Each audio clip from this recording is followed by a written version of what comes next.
اعوذ باللہ من الشیطان الرجیم بسم اللہ الرحمن الرحیم رب اشرح لی صدری ویسر لی امری واحلل عقدۃ من لسانی یفقہوا قولی۔ سورہ البقرہ کا پارہ سیقول کا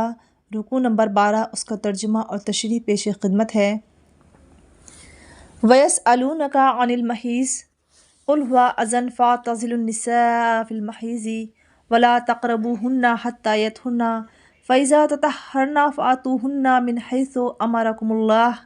إِنَّ اللَّهَ يُحِبُّ التَّوَّابِينَ وَيُحِبُّ الْمُتَطَهِّرِينَ۔ ترجمہ ہے کہ اور لوگ آپ سے حیض کے بارے میں پوچھتے ہیں، آپ کہہ دیجئے کہ وہ گندگی ہے، لہٰذا حیض کی حالت میں عورتوں سے الگ رہو، اور جب تک وہ پاک نہ ہو جائیں ان سے قربت اختیار نہ کرو۔ ہاں، جب وہ پاک ہو جائیں تو ان کے پاس اسی طریقے سے جاؤ جس طرح اللہ نے تمہیں حکم دیا ہے۔ بے شک اللہ ان لوگوں سے محبت کرتا ہے جو اس کی طرف کثرت سے رجوع کرتے ہیں، اور ان سے محبت کرتا ہے جو خوب پاک صاف رہیں۔ حیض عربی کا لفظ ہے جس کے معنی ہماری زبان میں عورتوں کی ماہواری یعنی پیریڈز ہیں۔ چونکہ نبی کریم صلی اللہ علیہ وسلم زندگی کے تمام مسائل پر قیامت تک کے لیے نصیحت کرنے والے اور اللہ کا حکم پہنچانے والے بنا کر بھیجے گئے تھے، لہٰذا خواتین کے اس قدرتی مسئلے پر بھی اللہ نے اپنا حکم نازل فرمایا کہ اے نبی کریم صلی اللہ علیہ وسلم، یقیناً تم سے خواتین کے حیض کے بارے میں اس سے جڑے سوال کیے جاتے ہیں، تو میں آپ کو بتا رہا ہوں کہ آپ انہیں بتا دیں کہ ناپاکی ہے، اور اس پورے وقت میں شوہر بیوی سے خاص ملاقات ہرگز نہ کریں۔ ہاں، جب پیریڈز کا ٹائم نکل کر پاک ہو جائیں تب ملیں۔ اس کے بعد کہا ہے کہ جو اللہ نے میاں بیوی کے درمیان قدرتی طریقہ بنایا ہے پھر اسی انداز سے ایک دوسرے سے ملیں۔ اس میں لفظ حکم استعمال ہوا ہے فَآتُوهُنَّ مِنْ حَيْثُ أَمَرَكُمُ اللَّهُ، جس کا ترجمہ ہے کہ جس طرح اللہ نے تمہیں حکم دیا ہے، یعنی یہاں پر کسی بھی قسم کی غیر اخلاقی حرکت کی میاں بیوی کے درمیان سختی سے ممانعت کر دی گئی ہے۔ نِسَاؤُکُمْ حَرْثٌ لَکُمْ فَآتُوا حَرْثَکُمْ أَنَّا شِئْتُمْ وَقَدِّمُوا لِأَنفُسِکُمْ وَاتَّقُوا اللَّهَ وَاعْلَمُوا أَنَّکُمْ مُلَاقُوهُ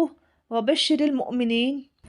ترجمہ ہے کہ تمہاری بیویاں تمہارے لیے کھیتیاں ہیں، لہٰذا اپنی کھیتی میں جہاں سے چاہو جاؤ اور اپنے لیے آگے بھیجو، اور اللہ سے ڈرتے رہو، اور یقین رکھو کہ تم اس سے جا کر ملنے والے ہو، اور مومنوں کو خوشخبری سنا دو۔ اس کے بعد آیت نمبر 223 میں اللہ نے شوہر کے لیے بیوی کو کھیتی کہہ کر بہت واضح طریقے سے سمجھا دیا ہے کہ جس طرح ایک کسان اپنی زمین سے محبت کرتا ہے، اس کی دیکھ بھال کرتا ہے، اس پر اچھی فصل کے لیے بیج ڈالتا ہے، اور ایک اچھی کھیتی حاصل کرنے کے لیے دن رات جتن کرتا ہے، ٹھیک اسی طرح عورت کوئی دل بہلانے کے لیے رب العزت نے ہرگز نہیں بنائی ہے، بلکہ وہ نسل انسانی کو آگے بڑھانے کے لیے تمہاری ساتھی بنائی گئی ہے، جو تمہیں وہ تمام خوشیاں لوٹاتی ہے جو تم اس پر محنت کر کے حاصل کرنا چاہتے ہو۔ یہ مثال انسانی نظام کو سمجھنے کے لیے بہترین ہے۔ وَلَا تَجْعَلُوا اللَّهَ عُرْضَةً لِأَيْمَانِكُمْ أَن تَبَرُّوا وَتَتَّقُوا وَتُصْلِحُوا بَيْنَ النَّاسِ وَاللَّهُ سَمِيعٌ عَلِيمٌ۔ ترجمہ ہے کہ اللہ کے نام کو اپنی قسموں میں اس غرض سے استعمال نہ کرو کہ اس کے ذریعے نیکی اور تقویٰ کے کاموں اور لوگوں کے درمیان صلح صفائی کرانے سے بچ سکو، اور اللہ سب کچھ سنتا اور جانتا ہے۔ یہ اس طرف اشارہ ہے کہ اس وقت ایک معاملہ ہو گیا تھا کہ حضرت ابوبکر صدیق نے یہ قسم کھا لی تھی کہ آئندہ وہ حضرت مصطح سے مالی مدد ہرگز نہیں کریں گے، یا جیسے روح المعانی میں ایک روایت نقل کی ہے کہ حضرت عبداللہ بن رواحہ نے اپنے بہنوئی کے بارے میں قسم کھا لی تھی کہ وہ ان سے بات نہیں کریں گے اور نہ ان کی بیوی سے ان کی صلح کرائیں گے۔ یہ آیت ایسے قسم کھانے سے منع کر رہی ہے کیونکہ اس طرح اللہ کا نام ایک غلط مقصد میں استعمال ہوتا ہے، اور صحیح حدیث میں حضرت صلی اللہ علیہ وسلم نے فرمایا ہے کہ اگر کوئی شخص ایسی نامناسب قسم کھا لے تو اسے توڑ دینا چاہیے اور اس کا کفارہ ادا کرنا چاہیے۔ اس واقعے سے بھی ہمیں یہ پتہ چلتا ہے کہ ہم عموماً اللہ رب العزت کی قسم بہت آسانی سے کھا لیتے ہیں، اور اگر توڑنے کی ضرورت پڑتی ہے تو ہمیں اس کے کفارے کے متعلق پتہ نہیں ہوتا ہے۔ اس نبی کریم صلی اللہ علیہ وسلم نے احادیث میں کفارے کا بیان کیا ہے کہ قسم اللہ کی کھانا اور پھر سے توڑنا، اس کے لیے ہم پر عذاب پڑتا ہے اگر اس کا کفارہ ادا نہ کیا جائے، لہٰذا اس کا کفارہ ادا کرنا بڑا ضروری ہوتا ہے۔ لا یؤاخذکم اللہ باللغو فی ایمانکم ولکن یؤاخذکم بما کسبت قلوبکم واللہ غفور حلیم۔ اللہ تمہاری لغو قسموں پر تمہاری گرفت نہیں کرے گا، البتہ جو قسمیں تم نے اپنے دلوں کے ارادے سے کھائی ہوں ان پر گرفت کرے گا، اور اللہ بہت بخشنے والا بڑا بردبار ہے۔ اس میں ایک انسانی فطرت ہوتی ہے کہ کچھ لوگوں کو جیسے بنا ارادہ بات بات پہ اللہ کے قسم سے اس طرح کی باتیں کرتے ہیں، تو اس کے لیے لغو قسم کی قسمیں کہا گیا ہے کہ تکیہ کلام کے طور پر عربوں میں بھی رواج تھا کہ وہ بھی بات بات میں واللہ کہہ دیا کرتے تھے، تو اس میں کسی کا نقصان کرنے کا کوئی ارادہ نہیں ہوتا تھا، تو کہا کہ وہ قسمیں بھی نہ کھاؤ کیونکہ وہ لغو ہیں، لیکن اگر کوئی قسم خاص طور سے جھوٹ بولنے کا ارادہ کر کے یا کسی کو پریشان کرنے یا کسی کی کوئی چیز کو غلط طریقے سے حاصل کرنے کے لیے کھا رہا ہے تو وہ بہت ہی بڑا گناہ ہے۔ اسی کو اللہ رب العزت نے کہا ہے کہ جو قسمیں تم اپنے دلوں کے ارادے سے کھاتے ہو ان پر اللہ رب العزت گرفت کرے گا، اور اللہ بہت بخشنے والا بڑا بردبار ہے کہ اگر ہمیں یہ لگے کہ ہم نے غلط قسم کھائی تھی، جھوٹی کھائی تھی، تو اللہ تعالیٰ سے فوراً معافی مانگنی چاہیے اور اس کا ہمیں کفارہ ادا کرنا چاہیے۔ لِلَّذِينَ يُؤْلُونَ مِن نِّسَائِهِمْ تَرَبُّصُ أَرْبَعَةِ أَشْهُرٍ فَإِنْ فَاءُوا فَإِنَّ اللَّهَ غَفُورٌ رَحِيمٌ۔ ترجمہ ہے کہ جو لوگ اپنی بیویوں سے ایلا کرتے ہیں یعنی ان کے پاس نہ جانے کی قسم کھا لیتے ہیں، ان کے لیے 4 مہینے کی مہلت ہے، چنانچہ اگر وہ قسم توڑ کر رجوع کر لیں تو بے شک اللہ بہت بخشنے والا بڑا مہربان ہے۔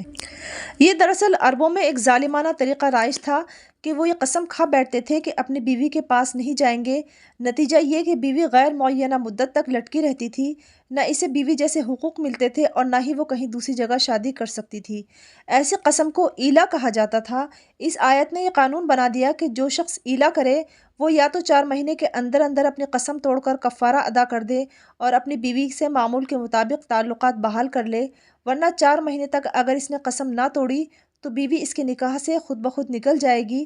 آیت میں جو کہا گیا ہے کہ اگر انہوں نے طلاق ہی کی ٹھان لی ہو، اس کا مطلب یہی ہے کہ وہ 4 مہینے قسم توڑے بغیر گزار دیں تو نکاح خود بخود ختم ہو جائے گا۔ وَإِنْ عَزَمُوا الطَّلَاقَ فَإِنَّ اللَّهَ سَمِيعٌ عَلِيمٌ، اور اگر انہوں نے طلاق ہی کی ٹھان لی ہو تو اللہ سننے والا اور جاننے والا ہے۔ وَالْمُطَلَّقَاتُ يَتَرَبَّصْنَ بِأَنفُسِهِنَّ 3 قُرُوءٍ وَلَا يَحِلُّ لَهُنَّ أَن يَكْتُمْنَ مَا خَلَقَ اللَّهُ فِي أَرْحَامِهِنَّ إِن كُنَّ يُؤْمِنَّ بِاللَّهِ وَالْيَوْمِ الْآخِرِ وَبُعُولَتُهُنَّ أَحَقُّ بِرَدِّهِنَّ فِي ذَلِكَ إِنْ أَرَادُوا إِصْلَاحًا وَلَهُنَّ مِثْلُ الَّذِي عَلَيْهِنَّ بِالْمَعْرُوفِ وَلِلرِّجَالِ عَلَيْهِنَّ دَرَجَةٌ وَاللَّهُ عَزِيزٌ حَكِيمٌ۔ ترجمہ ہے کہ اور جن عورتوں کو طلاق دے دی گئی ہو وہ 3 مرتبہ حیض آنے تک اپنے آپ کو انتظار میں رکھیں،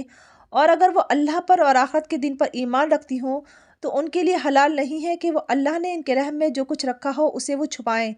اور اس مدت میں اگر ان کے شوہر حالات بہتر بنانا چاہیں تو ان کا حق ہے کہ وہ ان عورتوں کو اپنی زوجیت میں واپس لے لیں، اور ان عورتوں کو صحیح طریقے کے مطابق ویسے ہی حقوق حاصل ہیں جیسے مردوں کو ان پر حاصل ہیں۔ ہاں، مردوں کو ان پر 1 درجہ فوقیت ہے اور اللہ غالب اور حکمت والا ہے۔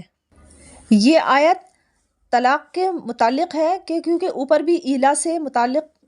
اللہ تعالیٰ نے بیان فرمایا ہے، پھر آگے اللہ تعالیٰ رب العزت فرماتے ہیں کہ طلاق کے بعد عورتوں کو جب 3 ماہواری آ جائیں تب تک عدت کرنی ہوگی، جس کے بعد وہ کہیں اور نکاح کر سکیں گی۔ سورہ احزاب میں واضح کر دیا گیا ہے کہ عدت گزارنا اسی وقت واجب ہے، لیکن جب میاں بیوی کے درمیان تنہائی میں ملاقات ہو چکی ہو۔ اگر ایسا ہے کہ صرف نکاح ہوا ہے اور ان کے درمیان کسی طرح کی تنہائی نہیں ہوئی ہے تو پھر ان پر طلاق واجب نہیں ہوگی۔ نیز سورہ طلاق میں بتایا گیا ہے کہ یہ تمام عورتوں کے لیے 3 مہینے 5 دن کی عدت ہے، لیکن جو حاملہ عورتیں ہیں ان کا عدت جبھی مکمل ہوگی جب ان کے بچے کی پیدائش ہو جائے گی۔ پھر اسی آیت میں بتایا گیا ہے کہ وَلِلرِّجَالِ عَلَيْهِنَّ دَرَجَةٌ، کہ مردوں کو عورتوں پر صرف 1 درجہ فوقیت حاصل ہے، وہ بھی کسی بڑائی کے لیے نہیں بلکہ اللہ تعالیٰ نے ایک انسانی نظام کو، اس سسٹم کو مضبوط رکھنے کے لیے اسے 1 درجہ فوقیت عطا فرمائی ہے۔ چونکہ جاہلیت کے دور میں عورت کا کوئی حق تسلیم نہیں کیا جاتا تھا، اس آیت نے بتایا کہ شوہر اور بیوی کے حقوق ایک دوسرے کے بالکل برابر ہیں۔ بس اتنا ضرور ہے کہ زندگی کے سفر میں اللہ تعالیٰ نے مرد کو امیر اور نگران بنایا ہے، جیسا کہ قرآن کریم نے سورہ نساء میں واضح فرمایا ہے، اس لحاظ سے اس کو 1 درجہ فوقیت حاصل ہے۔ صدق اللہ العظیم۔